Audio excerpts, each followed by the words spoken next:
जियाउर रहमान बर्क साहब आए हैं, इकरा आई हैं, आगा साहब बोल रहे थे, ऐसे तमाम नए चेहरे जीत करके आए हैं।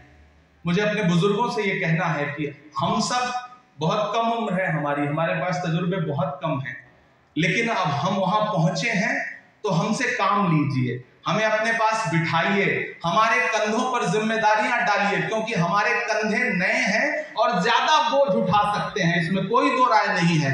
आप हमारे कंधों पे जिम्मेदारियां डालिए और कम से कम जितने भी माइनॉरिटीज के, चूंकि माइनॉरिटीज के इश्यूज पे बात हो रही है, जितने भी माइनॉरिटीज के मेंबर आप पार्लियामेंट जीत के आए हैं, ऐसी एक तरकीब निकालिए कि किसी शाम वो एक साथ चाय पर तो बैठ सकें, ताकि तमाम सियासी दलों को ये लगे कि ये एक हैं, इनके मुद्दों पर हमें बोलना पड़ेगा, नहीं बोलेंगे तो ये मिल करके सवाल खड़ा करेंगे। ये आपको करना पड़ेगा। मेरे दरवाजे हमेशा खुले हैं और मैं जिस लायक हूं, मैं अदीब साहब के सामने ये पेशकश भी रखता हूं कि हिंदुस्तान के जिस भी शहर में आप IMCR का सेमिनार ऑर्गेनाइज करना चाहें, कॉन्फ्रेंस ऑर्गेनाइज करना चाहें, मैं माइनॉरिटी डिपार्टमेंट के नेशनल चेयरमैन की हैसियत से हर वक्त आपके साथ खड़ा हूं। पैसा, संसाधन, रिसोर्सेज, सब कुछ जहां भी आपको मेरी जरूरत लगेगी, इंशाअल्लाह मैं किसी मौके पर आपसे पीछे नहीं रहूंगा, ये आपसे वादा करता हूं। दूसरी अहम बात, बहुत सारे मुद्दे ऐसे हैं जिन्हें पार्लियामेंट में उठाए जाने की जरूरत है, लेकिन पार्लियामेंट, चूंकि अदीब साहब पार्लियामेंट में रहे हैं इसलिए इन्हें पता है कि पार्लियामेंट में 2 मिनट 3 मिनट बोलने का मौका कैसे फराहम होता है और कितनी मुश्किलों से होता है। ये जो नए लोग जीत करके आए हैं, अभी साल भर तो शायद देश आवाज भी ना सुन पाए ओथ लेने के बाद, क्योंकि ऐसी तरकीब रहती है कि बहुत आसान नहीं होता बोल पाना। तो हमारी आपसे गुजारिश है कि आप सब हम नए बच्चों की तरबियत करिए। जो बुजुर्ग हैं, देखिए सियासत से ही अकेले हल नहीं निकलेगा, ये एक सच्चाई है। हर वफा जिंदे जावेद नहीं होती है, दिल का हर जख्म कहीं दिल का कमल बनता है। जब शहंशाह भी हो, इश्क भी हो, दौलत भी, तब कहीं जाके कोई ताजमहल बनता है। तो अगर ताजमहल बनाने हैं तो बहुत सारी चीजों को इंटरकनेक्ट करना पड़ता है। आरएसएस ने क्या किया, क्यों इस पॉलिटिकल सिनेरियो में आरएसएस को आप, उनकी कामयाबियों को आप तबसरा करिए तो आप ये पाएंगे कि उन्होंने एक काम किया, उन्होंने जुडिशरी हो, मीडिया हो, ब्यूरोक्रेसी हो, पॉलिटिक्स हो, अलग अलग जगह के लोगों को इंटरकनेक्ट किया है। इससे इनकार करिए या ना करिए।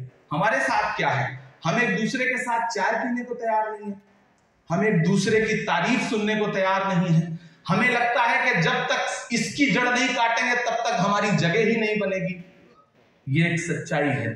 इससे कौम को निकलना पड़ेगा, इससे समाज को निकलना पड़ेगा, और उसके लिए सबसे जरूरी है कि हमारे मजहबी रहनुमाओं को आगे आकर के इस पर बात करनी पड़ेगी। और एक बहुत कड़वी बात यहां कहकर के आपसे विदा लेना चाहूंगा। बहुत कड़वी बात है, लेकिन सुनिएगा और कोशिश करिएगा कि इसे आगे तक पहुंचाइए। हम ये तो चाहते हैं कि हमारी ईद आए तो इस देश का जो नॉन मुस्लिम लीडर है वो शानदार सी फोटो और ग्राफिक बना करके मुबारकबाद दे। हमारे त्योहारों पर वो आगे आए और हमें सिवैयां खिलाए, हमारे साथ खड़ा हो। लेकिन आपका कोई नेता अगर ईद की होली की मुबारकबाद दे दे, और अगर वो होली में कहीं किसी सियासी मजबूरी की वजह से ही सही खड़ा हो जाए और उसके कपड़े पे एक रंग लग जाए, तो ये जो फतवे निकलते हैं, इन फतवों से भी कौम को बाज आना पड़ेगा। ये मैं बहुत कड़वी बात कह रहा हूं, ये बहुत कड़वी बात है, लेकिन आपको ये बात समझनी पड़ेगी। इस देश में कितनी पार्लियामेंट है जहां आप अकेले चुनाव जीत सकते हैं, इस बात को, इसका डेटा कलेक्ट करिए। बमुश्किल 10 से 15 सीट निकलेंगी जहां आप अकेले चुनाव जीत सकते हैं। बाकी कैसे जीतेंगे? आपके साथ कौन सा समाज है जो आपके साथ कंधे से कंधा मिलाकर के खड़ा है?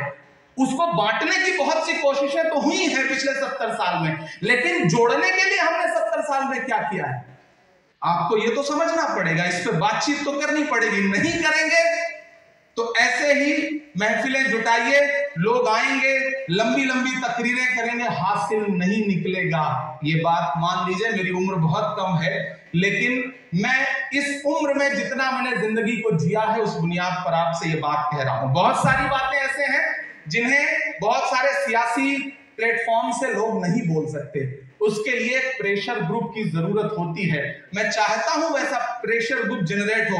पिछले दिनों जब सुनहरी बाग का मस्जिद का मुद्दा खड़ा हुआ, मैं जावेद साहब यहां बैठे हैं, ये मेरे पास आए और उन्होंने कहा ये सिचुएशन है, मस्जिद ढहा दी जाएगी। मैंने कहा मेरा काम यह है कि मैं इस मुद्दे को पार्लियामेंट में उठाऊंगा, आपका काम यह है कि आप इसके लिए बेदारी करिए, लोगों को बेदार करिए। और तीसरी सबसे बड़ी जरूरत यह है कि एक ऐसा ग्रुप बनाइए, एक ऐसा सोशल ग्रुप बनाइए, एक ऐसा व्हाट्सएप ग्रुप बनाइए कि जब कभी सुनहरी बाग मस्जिद के सामने बुलडोजर खड़ा हो तो एक मैसेज पर 200 लोग वहां खड़े होने को तैयार हो। मैं पहला आदमी होऊंगा जो वहां खड़ा होने के लिए आपको मिलूंगा। मैंने पार्लियामेंट में आवाज उठाई और खुशी है कि अभी थोड़ा सा मसला रुका है, लेकिन इस तरह के बहुत सारे मामले हैं जहां ना अकेले इमरान कुछ कर सकते हैं, ना एक अकेले मौलाना सज्जाद नोमानी साहब कर सकते हैं कुछ, ना एक अकेले अदीब साहब कुछ कर सकते हैं। जुगनुओं तुमको नए चांद उगाने होंगे इससे पहले कि अंधेरों की हुकूमत हो जाए।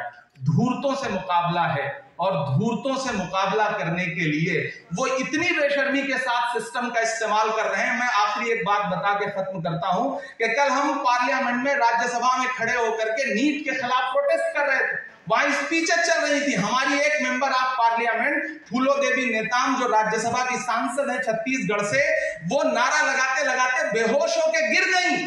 और यकीन जानिए पहली बार ऐसा मेरी आंखों के सामने का मंजर है कि हम उन्हें स्ट्रेचर पे उठा के ले जा रहे थे और चेयर पर बैठे हुए चेयरमैन साहब ने झांकने की कोशिश नहीं की कि जिंदा है कि मर गई, और उसके बाद पार्लियामेंट चलती रही। इससे शर्मनाक क्या हो सकता है? लेकिन ये हो रहा है तो आप समझिए कि किनसे मुकाबला है, किनसे लड़ना है। उन्हें पता है कि बुलडोजर आपके घरों पे चलेगा तो इस देश में एक तबका है जो बहुत खुश होता है। आप तो कंधा हैं, बंदूकें उन्हें कहीं और चलानी हैं। इसलिए मेरी आपसे गुजारिश है कि अपने साथ एक आध ऐसा समाज खड़ा करिए कि जो सिर्फ सियासी नहीं, समाजी तौर पर और सड़क पर भी आपके साथ खड़ा हुआ नजर आए। मेरी पेशकश है IMCR के साथियों को कि हिंदुस्तान के हर शहर में चलिए, इस तरह की कॉन्फ्रेंस करिए, उन लोगों को हौसला दीजिए जो सच में सताए हुए लोग हैं, जो कमजोर लोग हैं, जिन्हें हर दिन इस तरह की नफरतों का शिकार होना पड़ता है। मैं आपके साथ खड़ा हूं, मेरा पूरा ऑर्गेनाइजेशन आपके साथ खड़ा है।